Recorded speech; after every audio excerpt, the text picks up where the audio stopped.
Bom dia, né? Nós estamos aqui para conversarmos sobre a literatura portuguesa 1 com vocês, né? Já conversamos em outros vídeos sobre a teoria literária, né? E agora retornamos com a literatura portuguesa 1, né? O programa de vocês tem, né, essas 6 unidades, né? E vocês vão observar que existem aqui 3 períodos que praticamente nós não tivemos na literatura brasileira, ou pelo menos 3 etapas da literatura portuguesa que nós não tivemos na literatura brasileira, né? E que pertencem à literatura medieval, né? Um desses períodos, em que nós começamos por eles, é o trovadorismo, né? O outro é o humanismo e o outro é o renascimento, né? Nós só passamos a ter mais ou menos uma sintonia com a literatura portuguesa, né, em termos de realização e em termos de coincidências históricas e estilísticas a partir do barroco, né? Antes nós não tínhamos praticamente, porque nós não existíamos, né? Nós só passamos a existir a partir de 1500. Então vocês vão observar, por exemplo, que o trovadorismo, né, que envolve 3 tipos, né, de situações, as cantigas, a historiografia, a novela de cavalaria, né? O trovadorismo, ele começa em 1198 e vai até um pouco antes de 1500, que é quando nós praticamente somos descobertos, né? Ou, né, descobertos entre aspas. Então é nesse período que surgem os primeiros registros de textos literários, né?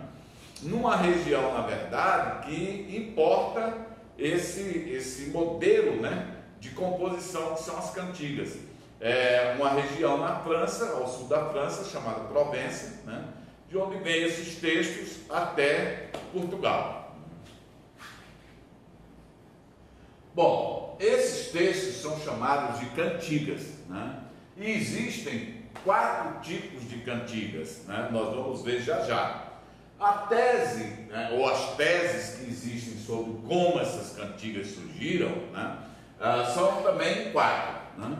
Nós temos a tese arábica, a tese popular, né, a tese latinista e a tese litúrgica. Né?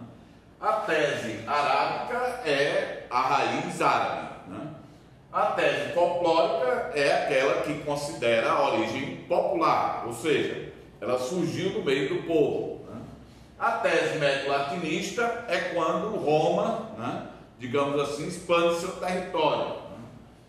Né? E a tese litúrgica, né, considera-se o fruto da poesia litúrgico-cristã. Cabe lembrar, né, que os primeiros textos que se tem registro, né, eles estão literalmente vinculados ou à parte burocrática, a literatura do direito, né, a literatura médica, ou a parte que a gente poderia chamar de literatura litúrgico-cristã. As cantigas, elas estão divididas em 2 categorias, né? A lírica amorosa e as satíricas. Né? A lírica amorosa, por sua vez, existem de 2 modelos. Um modelo de cantiga lírica amorosa é a cantiga de amor, e o outro é a cantiga de amigo. Nós vamos ver já já. Nas cantigas satíricas, nós também temos 2 modelos. Um deles é a cantiga de escárnio e o outro é a cantiga de maldizer. Ok?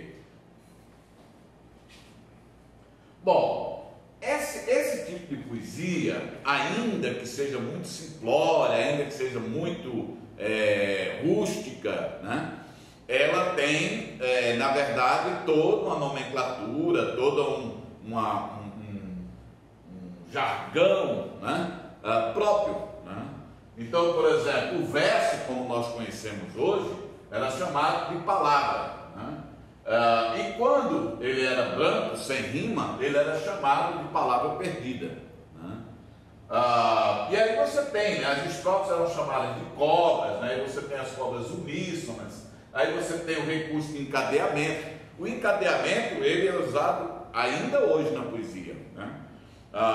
E ele antes, só que antes ele era chamado atafinda, né? A mesma coisa você tem na lei Chaplin. Ainda hoje existe esse recurso de você terminar uma estrofe e com os últimos versos você iniciar a estrofe subsequente.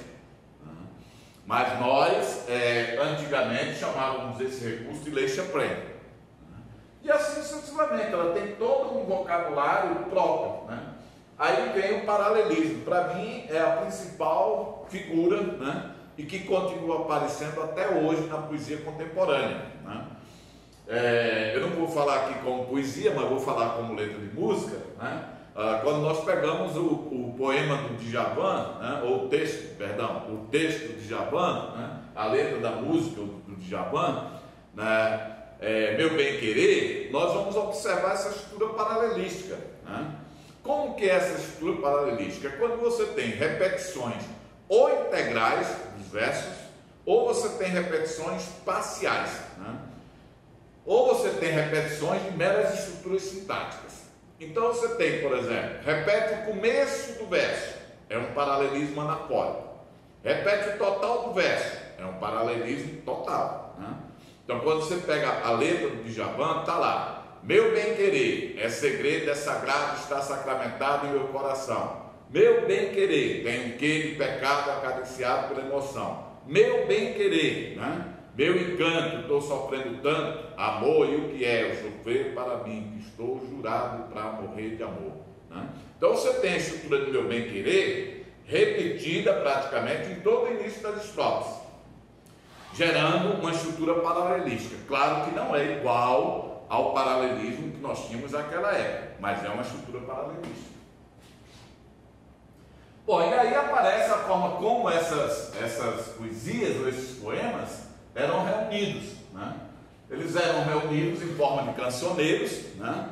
E aí você tem os mais antigos, que são os cancioneiros da Ajuda, da Biblioteca Nacional e da Vaticana. 3 cancioneiros que agregam praticamente toda a produção de cantigas da Idade Média. Bom, e como é que era difundido isso? Como é que isso era divulgado, né? Isso era divulgado através dos eventos populares, né? Das feiras, né? Dos palácios, né? As festas que existiam na frente dos palácios, etc., né? E quem eram os que ofereciam, os que faziam, né, esse tipo de arte? Aí você tinha o trovador, que era um artista, digamos assim, completo, ele compunha, tocava, recitava, né? É o trovador. Aí você tem o jogral, né? Que é uma espécie de mímico, né? Além de ele fazer isso, né? Digamos assim, ele encenava, né, mimicamente o texto. O segrel, que ele vendia, digamos assim, profissionalmente, ele trabalhava profissionalmente com a arte, né, com a poesia. E o menestrel, que é o músico, né? É o cara que fazia as cantigas serem tocadas, né, nos palácios. Bom, e aí tem os tipos de cantiga, né? A cantiga de amor era uma cantiga feita para digamos assim, para cultuar, né, uma pretendida, né? Numa espécie de certo platonismo, né? Então você tinha a cantiga de amor, que era feita, né, por um trovador, né? Esse trovador normalmente fazia a cantiga de forma velada, porque essa mulher normalmente ela já era comprometida e ele não podia se declarar publicamente a essa mulher, né? Então ele normalmente fazia uma espécie de ritual, né, de velação, né, para poder fazer o poema e só a amada ficar sabendo que ele fez para ela, ok? No sentido de preservá-la, né? Então o trovador orienta-se de acordo com um rígido código de comportamento ético, que se chama amor cortês, né? Segundo essas regras, teria de mencionar com mensura o seu sentimento, ou seja, com medida, né? Quer dizer, você não pode sair por aí falando, né? Porque esse falar poderia trazer sérios problemas para a mulher, né? Para não incorrer no desagrado, sanha da amada, né? Prestava vassalagem à amada, a vassalagem amorosa, né, que todos nós sabemos, né? Coita amorosa, que é o sofrimento amoroso, né? E aí existem, digamos assim, 4 tipos, né? O feiedor, que ele é apenas aquele poeta que se desmancha em suspiros, né? O pecador, que é aquele poeta que pede, né? Que fala diretamente à amada. O entendedor, que já é o namorado, né? E o drute, que é a amante. E aí a gente tem algumas expressões que são e que mudaram muito, né, de significado para a gente na atualidade, né? É o caso, por exemplo, da cantiga de amigo, né? Amigo era uma expressão tão forte, né, que era a cantiga de namorados. Quer dizer, olha só como mudou, né? Amizade hoje é um outro tipo de sentimento, mas antes você usava a palavra amigo para substituir namorado. Tinha uma representação tão forte, substituiu o namorado. Bom, um dos primeiros textos em língua portuguesa é a chamada Cantiga de Carvalho, né? E o autor é o Paio Soares de Tabeiróis. Existe uma contradição aqui muito grande, né? Mas até hoje ainda se considera o Paio Soares de Tabeiróis, né? Mas existe aqui, divide ainda com João Somões de Paiva, o autor de Ora Paz Ostro Senhor de Navarra, o de autor do primeiro texto em língua portuguesa. Então eles dividem essa glória aí de ter o primeiro texto, porque na verdade não existe uma prova indiscutível de qual seja esse primeiro texto. Nem o Maçom Moisés, nem o Antônio Soares, né? Ninguém traz uma definição exata disso, ok? Então nós vamos parar aqui nesse primeiro vídeo, que é só sobre o trovadorismo, e em seguida a gente retorna.